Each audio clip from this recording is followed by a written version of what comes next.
Bonjour et bienvenue sur Couleur Papier. Nous nous retrouvons pour un nouveau tutoriel autour de ce calendrier de l'Avent. Et la carte que je vous propose aujourd'hui est assez simple, pourtant elle a beaucoup d'effets. Et elle permet d'être multipliée assez facilement. Donc pour envoyer vos vœux, il est encore temps d'en préparer en quantité. Et en fait, elle se présente comme ça. Vous allez pouvoir même éventuellement utiliser des photos si vous voulez envoyer une photo de votre famille en guise de carte de vœux. Et il y a un petit effet de balancier qui va faire que l'on va découvrir au dos une autre photo avec un autre motif et votre petit message. Vous allez pouvoir écrire votre mot au dos de votre carte. Suivez-moi, nous allons réaliser cette carte. Alors en fait, cette carte-ci, là je l'ai fait effectivement avec une photo que j'ai imprimée. Au départ, je l'ai réalisée avec une broderie et c'est une photo de ma broderie que j'ai utilisée. Je vais zoomer pour que vous puissiez voir effectivement de quoi il s'agit. Donc vous voyez, c'est une broderie que j'ai photographiée. Idem pour l'intérieur. Et en fait, la carte originale, je l'ai réalisée avec les broderies elles-mêmes. Donc, je peux malheureusement pas vous la montrer car je l'ai déjà offerte. Mais si vous êtes intéressé en revanche par des tutoriels qui mêlent le scrapbooking et d'autres techniques textiles en particulier, telles que la broderie, peut-être l'utilisation de tissus, etc. N'hésitez pas à me le dire et je me ferai un plaisir de mixer toutes ces techniques. Je vais vous montrer dans l'immédiat comment réaliser cette carte-ci en utilisant pour le panneau central, ça peut être soit un papier à motif, soit une photo, au choix si vous restez sur la version papier. Pour réaliser cette carte, vous aurez donc besoin d'un morceau pour le fond, ici en papier brune dune, qui fait 14,85, donc la moitié du grand côté de votre papier A4 sur 15 cm. Donc presque un carré, sauf qu'on ne peut pas faire 15-15 avec une feuille de papier A4. Vous aurez besoin d'un morceau de papier cerise carmin ou d'une autre couleur si c'est votre choix, et de 2 photos, que ce soit des photos de personnages, d'un ouvrage, comme c'est le cas ici, c'est vous qui choisissez. Nous allons commencer par utiliser notre massicot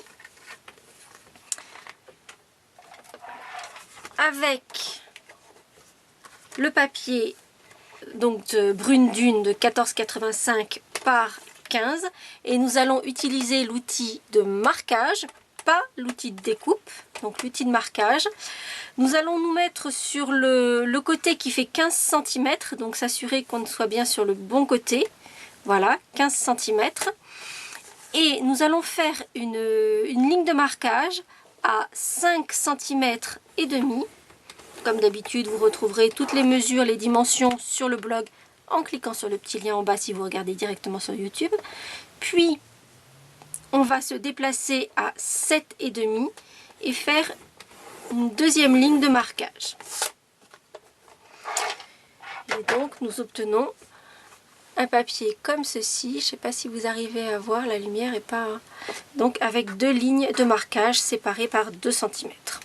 Ensuite, nous allons sortir la Big Shot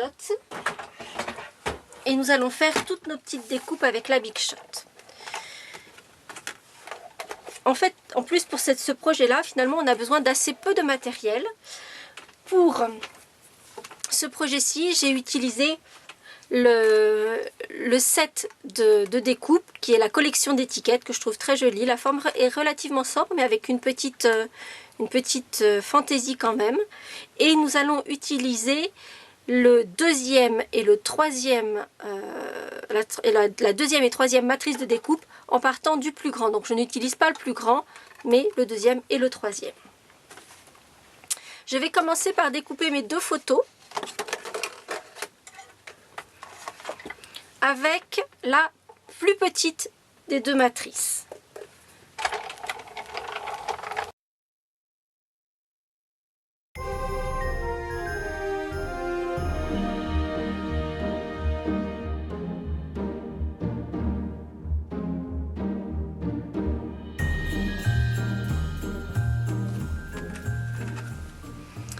Une fois que j'ai découpé mes 2 photos, je vais découper mes 2 cadres, c'est-à-dire qui vont venir se poser sur le pourtour, ici et à l'intérieur. Donc pour cela, je vais prendre mon papier cerise carmin, je vais prendre mes 2 matrices de découpe et je vais les positionner l'une dans l'autre.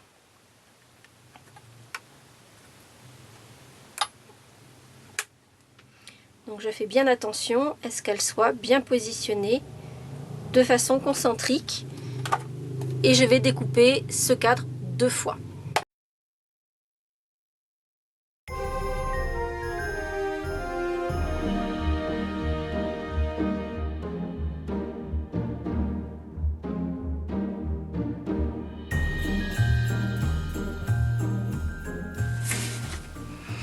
À présent que j'ai mes 2 photos coupées, mes 2 cadres, nous allons maintenant procéder à la découpe de la base de la carte. Donc on a notre ligne de 2 cm de large et on a un panneau qui est plus large que l'autre de chaque côté. Donc celui-ci est plus large que celui-ci. Nous allons donc, la façon dont nous allons poser la matrice a une importance. Donc nous allons poser notre base de carte dans la Big Shot et nous allons positionner la matrice de découpe centrée en hauteur et de façon à ce que la grande partie, donc vous voyez quand on, je ne sais pas comment vous expliquer, on a ici une petite découpe sur cette partie uniquement sur la droite qui se trouve ici, donc on a une petite partie de découpe qui elle va se trouver sur le grand panneau et ici on a la moitié de notre matrice qui va être découpée sur le plus petit panneau, donc sur celui de gauche. Puis nous allons placer notre plaque de découpe, mais nous allons placer le bord de la plaque de découpe sur... Avant de faire ça, je vais juste mettre un tout petit peu de masking tape, simplement parce que je dois passer mon projet 2 fois dans la machine et donc comme ça je m'assure qu'il restera bien en place. Et donc je disais que je vais poser ma plaque de découpe le long de la ligne de marquage que j'ai faite au début. Ainsi, la machine ne va couper que sur la partie qui est coincée entre les 2 plaques. Ensuite, je vais retourner mon projet. Et cette fois-ci, je vais découper uniquement sur la partie, à nouveau de droite puisque j'ai retourné. Donc à nouveau, je vais placer ma plaque de découpe le long de ma ligne de marquage. Et je vais passer le projet une nouvelle fois dans la Big Shot. Cette fois-ci, je peux ranger ma Big Shot. Et on va pouvoir faire l'inventaire de tout notre petit matériel. Je vous parlais tout à l'heure des marques que j'ai faites sur ma matrice de découpe. Donc on fait attention quand on enlève la matrice avec le masking tape de façon à ne pas déchirer le papier de fond de notre carte. Et donc vous voyez, c'est cette graduation que j'ai utilisée pour pouvoir bien marquer le centre de ma matrice et à 2 cm les 2 petites marques que j'ai faites. Donc j'ai ma base de carte avec ces 2 petites découpes, ma bande au milieu qui n'est pas découpée, j'ai mes 2 petits cadres et mes 2 photos découpées. Nous allons pouvoir plier notre base de carte et en fait on va la plier en Z, c'est-à-dire faire cette forme-là. Et dès le pliage réalisé, on se rend compte que l'on a déjà notre effet de balancier. Il ne s'agit plus maintenant que de le décorer. Nous allons donc prendre un petit doigt éponge, de l'encre rouge cerise carmin et on va ancrer le pourtour intérieur et extérieur de nos cadres de façon à faire ressortir davantage l'encadrement de nos photos.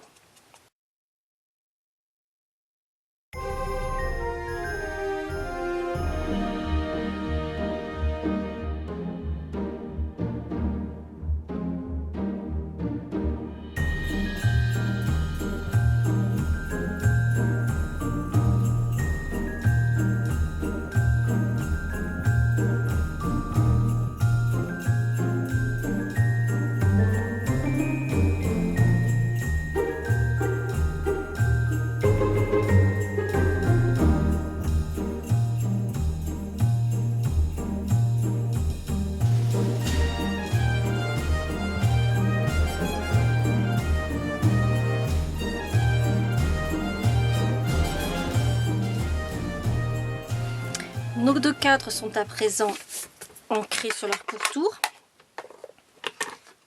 Nous allons pouvoir assembler tout cela. On va commencer par, donc avec notre colle multi-usage, on va ancrer le dos de notre carte. On y va délicatement, il ne faut pas que la colle vienne à dépasser du cadre.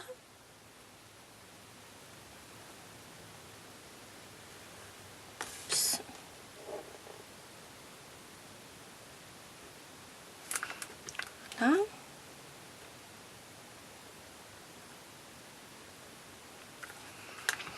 Et on va coller ce cadre sur le pourtour de l'ouverture.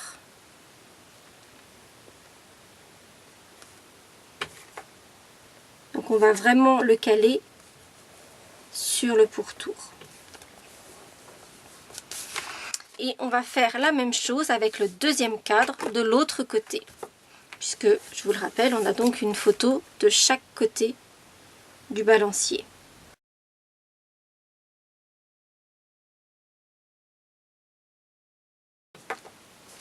Donc, prendre soin que le cadre ne vienne pas recouvrir l'extérieur de la carte, sans quoi l'effet de balancier serait gêné par la carte.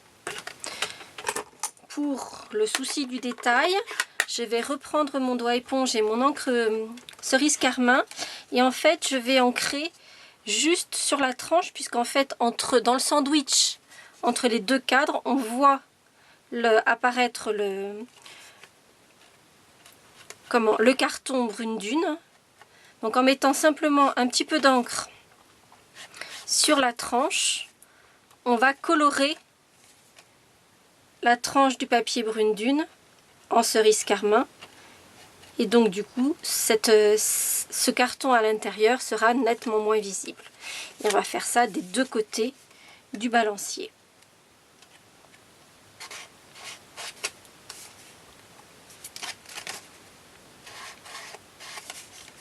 On fait attention cependant à ne pas en mettre sur le côté ici de la carte.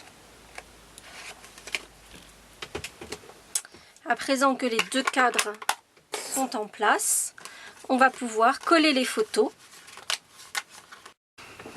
Donc on va mettre en place notre carte et coller les deux photos. Ce qui veut dire qu'on va mettre simplement de la colle à l'intérieur du cadre. Positionner sur le devant la photo qui va venir devant.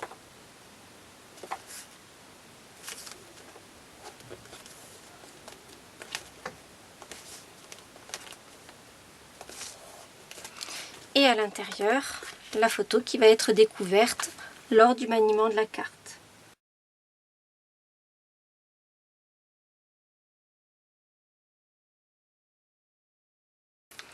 Ensuite, il nous faut mettre le petit message, puis faire notre petite ligne, comme j'aime bien le faire, de poincellier.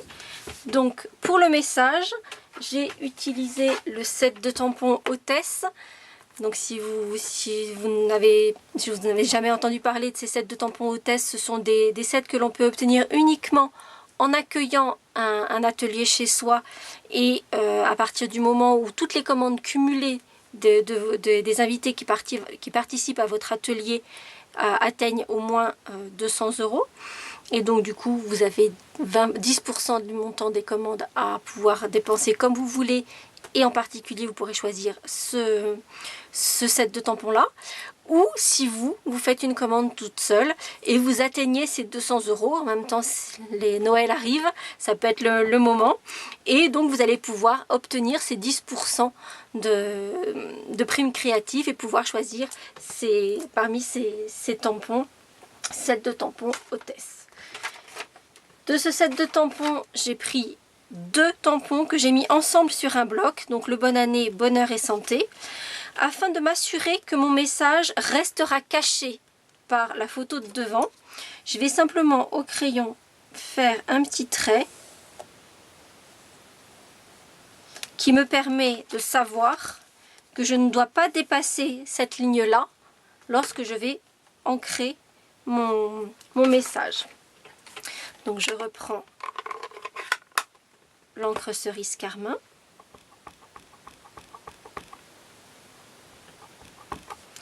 Et je vais ancrer mon message dans l'espace que j'ai défini.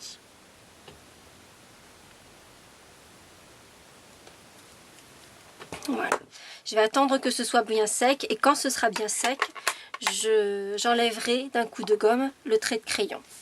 Pendant ce temps, je vais faire mon petit point sellier. Donc avec le crayon Signo blanc que je mets d'abord un tout petit peu sur mon doigt de façon à le chauffer. Et je vais faire ma petite ligne de pointillé tout autour de la carte.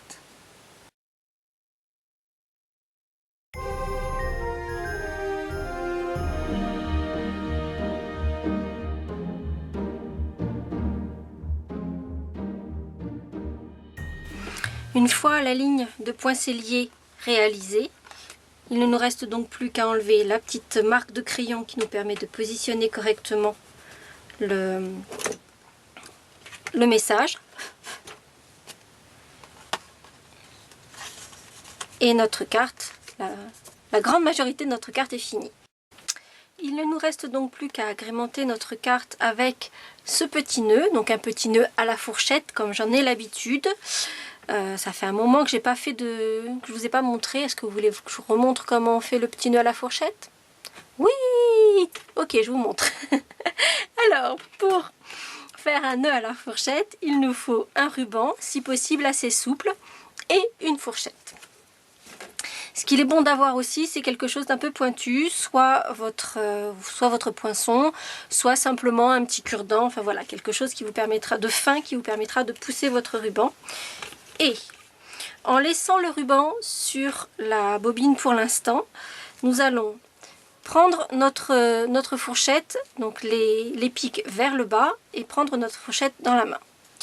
On va faire passer le ruban sur le dos de la fourchette, en faire le tour, et là on va couper un morceau de ruban qui nous laisse suffisamment de place pour faire toute la manipulation.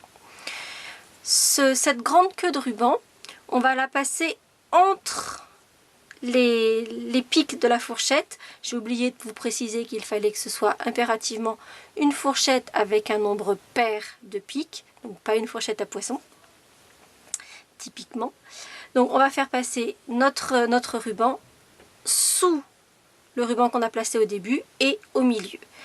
En le maintenant bien à plat, on va le faire revenir par derrière ou par dessous, au milieu et au-dessus du ruban qu'on a fait passer au début. Et c'est là toute la petite subtilité de la chose, c'est-à-dire que ce ruban-là, on va le faire revenir sur le devant, et on va le maintenir ici avec le pouce, et le bout du ruban, on va le faire revenir par ici, c'est-à-dire qu'on va d'abord donner un peu de lest pour relever ce morceau de ruban. On va positionner notre ruban devant le petit pont sous lequel il doit passer. Et c'est là qu'on va pousser le ruban avec l'outil que l'on a choisi. Donc ici, je pousse mon ruban. Et une fois qu'il est sorti, je vais le récupérer. Donc là, on voit bien la forme que prend le ruban et là où il passe. Ce ruban ne servira à rien pour resserrer votre nœud, puisqu'il n'a pas bougé. En revanche, c'est uniquement avec celui-ci qu'il va falloir pousser, tirer, de façon à bien serrer. Clairement, là, mon nœud n'est pas assez serré. Il faut vraiment tirer un maximum et que les pans du ruban, vous regarderez après sur le devant du nœud, soient bien, donc éventuellement tenir le nœud au milieu et vraiment resserrer correctement le nœud. Vous voyez que si je regarde sur le devant de ma fourchette, c'est vraiment très resserré. Une fois que le nœud est bien serré, on va pouvoir le retirer de la fourchette et on a un petit nœud qui est juste pile poil. Pour finir, je vais plier les pans de mon ruban en deux dans le sens de la longueur et je vais juste donner un petit coup de ciseau en diagonale de façon à faire cette petite forme en V, la forme des queues d'hirondelle. Et je fais la même chose de l'autre côté.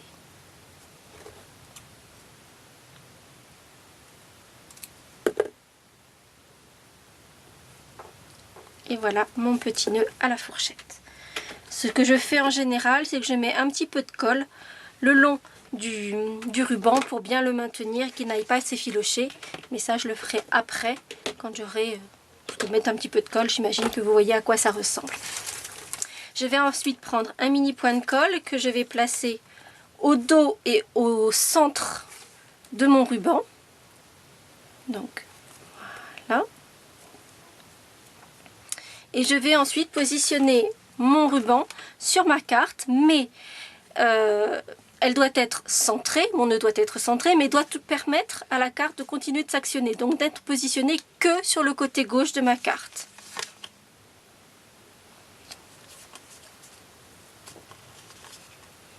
Donc en fait, il est centré, légèrement décentré. Et voici ma carte à balancier qui est réalisée avec la possibilité de mettre mon petit message au dos. J'espère que ce nouveau projet vous aura plu. Je ne sais pas encore si j'aurai le temps de vous faire d'autres vidéos avant Noël. Je vais essayer, mais je ne vous garantis rien. En tout cas, nous avons déjà un bon nombre de projets qui sont en ligne. J'espère qu'ils vous auront inspiré, qu'ils vous auront donné envie de faire plein de choses pour vos invités et vos amis, vos familles pendant les fêtes. Je vous souhaite de très très belles fêtes et à très bientôt.